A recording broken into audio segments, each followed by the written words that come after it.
بسم اللہ الرحمن الرحیم۔ آج کی حدیث اذان میں حی علی الصلاۃ اور حی علی الفلاح کہتے ہوئے منہ کو دائیں اور بائیں طرف موڑنا اس کے متعلق ہے۔ اس حدیث کے راوی ہیں ابو جحیفہ وہب بن عبداللہ السواعی۔ یہ وہ صحابی ہیں کہ جو چھوٹی عمر میں نبی کریم صلی اللہ علیہ وسلم کی خدمت میں حاضر ہوئے اور آقا علیہ السلام اپنی آخری عمر میں تھے، اور انہوں نے پیارے رسول صلی اللہ علیہ وسلم سے کچھ احادیث بھی یاد کی، اور کہا جاتا ہے کہ جب پیارے رسول صلی اللہ علیہ وسلم کی وفات ہوئی تو اس وقت یہ صحابی ابو جحیفہ وہب بن عبداللہ السواعی ابھی بالغ بھی نہ ہوئے تھے۔ اس کے بعد یہ حضرت علی رضی اللہ تعالیٰ عنہ کے ساتھیوں میں سے تھے، اور حضرت علی رضی اللہ تعالیٰ عنہ نے ان کو کوفہ میں بیت المال کا امیر مقرر کیا، اور ان کو وہب الخیر بھی کہا جاتا ہے، اور پھر یہ کوفہ میں ہی 64 ہجری میں 64 ہجری میں وفات پاتے ہیں۔ تو یہ اس حدیث کے راوی ہیں، کہتے ہیں اتیت النبی صلی اللہ علیہ وسلم وهو فی قبۃ له حمراء من ادم قال فخرج بلال بوضوء فمن ناضح ونائل قال فخرج النبي صلى الله عليه وسلم وعليه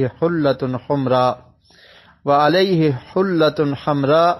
كأني أنظر إلى بياض ساقيه قال فتوضأ وأذن بلال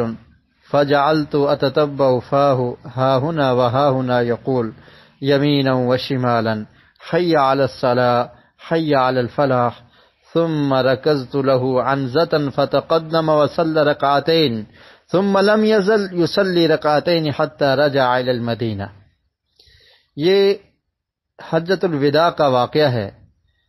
حضرت ابو جحیفہ بیان کرتے ہیں کہ میں نبی کریم صلی اللہ علیہ وسلم کی خدمت میں حاضر ہوا جبکہ اللہ کے رسول وادی ابتح میں مکہ مکرمہ میں موجود تھے۔ تو کہتے ہیں کہ آقا علیہ السلام کے لیے ایک سرخ رنگ کا چمڑے کا خیمہ لگایا گیا۔ اس خیمے میں سے نبی کریم صلی اللہ علیہ وسلم جب باہر نکلے تو آپ نے ایک سرخ جبہ پہن رکھا تھا، کأنی انظر الی بیاض ساقی، اور میں آپ کی پنڈلیوں کی سفیدی کو دیکھ رہا تھا۔ اور کہتے ہیں کہ بلال رضی اللہ تعالیٰ عنہ وضو کا پانی لے کر آئے، اور پھر کچھ صحابہ کرام نے آقا علیہ السلام کے وضو کا جو پانی تھا اس میں سے جو قطرات پیارے رسول جب وضو کرتے جو قطرے گرتے تھے تو اس کو لے کر کچھ صحابہ کرام نے اپنے جسم پر ملا، اور کچھ اسی سے وضو کیا کرتے تھے، وضو کر رہے تھے۔ آقا علیہ السلام نے وضو کیا اور پھر حضرت بلال نے اذان دی، اور کہتے ہیں کہ میں اللہ کے حضرت بلال رضی اللہ تعالیٰ عنہ کو دیکھ رہا تھا کہ آپ دائیں اور بائیں طرف اپنے رخ کو کرتے تھے حی علی الصلاۃ اور حی علی الفلاح کے وقت۔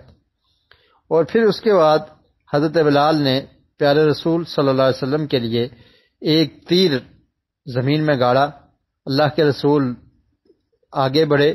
اور اس تیر کے پاس کھڑے ہو کر نماز ادا کی، یعنی اس کو سترا بنایا، اور آپ نے 2 رکعت نماز ادا کی، اور جب تک آپ مدینہ نہیں آئے تو 2 رکعت ہی پڑھتے تھے۔ تو اس حدیث سے بہت سارے فوائد ثابت ہوتے ہیں، بہت ساری چیزوں کا علم ہوتا ہے۔ ایک چیز یہ ہے کہ آقا علیہ السلام کے لیے ایک خیمہ لگایا گیا، اس میں نبی مکرم صلی اللہ علیہ وسلم کی تواضع ظاہر ہوتی ہے کہ اللہ کے رسول کتنی عاجزی کو پسند کیا کرتے تھے کہ ایک چھوٹا سا خیمہ جو بھی چمڑے کا بنا ہوا ہے آقا علیہ السلام اس میں آرام فرما لیا کرتے تھے۔ اور پھر پیارے رسول صلی اللہ علیہ وسلم کے وضو کے پانی سے صحابہ کرام نے وضو کیا اور اس پانی کو برکت کے لیے لے کر اپنے جسم پر ملا۔ اور اس سے یہ بھی ثابت ہوتا ہے کہ سرخ رنگ کا لباس پہننا جائز ہے، جیسا کہ آقا علیہ السلام نے سرخ جبہ پہن رکھا تھا۔ اور پھر آقا علیہ السلام کی پنڈلیاں حضرت ابو جحیفہ نے دیکھی تو اس سے یہ بھی معلوم ہوتا ہے کہ یہ پنڈلیوں کا جو حصہ ہے یہ عورہ نہیں ہے، ان کو ننگا رکھا جا سکتا ہے۔ اور پھر سفر میں، یہ سفر کی حالت تھی تو حضرت بلال نے اذان دی تو اس سے یہ معلوم ہوتا ہے کہ سفر میں بھی اذان دینا جائز ہے اور دی جا سکتی ہے۔ اور پھر حی علی الصلاح اور حی علی الفلاح کے وقت دائیں اور بائیں منہ کرنا، یہ بھی اس حدیث سے ثابت ہوتا ہے کہ ابو جحیفہ وہب بن عبداللہ السوائی بیان کرتے ہیں کہ حضرت بلال رضی اللہ تعالیٰ عنہ جب اذان دیتے تھے تو دائیں اور بائیں طرف منہ کیا کرتے تھے۔ اور نماز کو پڑھنے سے قبل اپنے سامنے کوئی چیز رکھنا، جس کو عربی زبان میں سترہ کہا جاتا ہے، اس کا بھی جواز اس حدیث سے ثابت ہوتا ہے کہ حضرت بلال رضی اللہ تعالیٰ عنہ نے وہ برچھا یا وہ تیر زمین میں گاڑا تاکہ اللہ کے رسول اس کو سترہ بنا کر اس کے پیچھے نماز ادا کریں۔ اور پھر مسافر نماز کو قصر کرے گا، ظہر کی اور عصر کی اور عشاء کی جو رکعات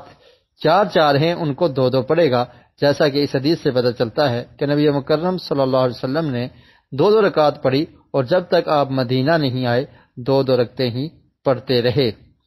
اور مسافر کے لیے قصر کرنا بھی نماز یعنی جو 4 رکعات والی ہیں ان کو 2 پڑھنا بھی جائز اور درست ہے۔ اور اس حدیث سے یہ بھی ثابت ہوتا ہے جس مقصد کے لیے اس حدیث کو اس باب میں لایا گیا کہ حی علی الصلاح اور حی علی الفلاح کہتے ہوئے مؤذن اپنے چہرے کو دائیں طرف اور بائیں طرف موڑے گا۔ اللہ رب العالمین سے دعا ہے کہ اللہ تعالیٰ ہمیں حدیث کو پڑھنے کی، اس کو سمجھنے کی اور اس پر عمل کی توفیق نصیب فرمائے۔